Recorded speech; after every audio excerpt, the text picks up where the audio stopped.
Hello! In this video I will show you how to install ChatGPT widget on Vivo V29 Lite.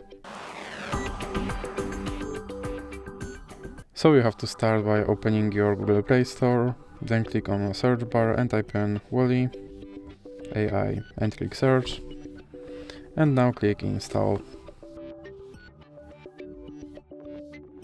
Now you can click open, and then click OK and click on this button to skip introduction, then click not now and click open permissions. Then select the AI assistant and click here to allow this app to display over other apps, and then you can go back and go back again. And now you can click start, and as you can see right here there is my ChatGPT widget, and I can open him and I can tell him to do something.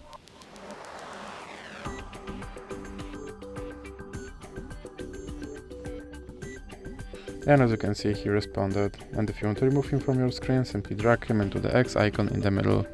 So that's it for this video. If you liked it, please remember to leave like and subscribe.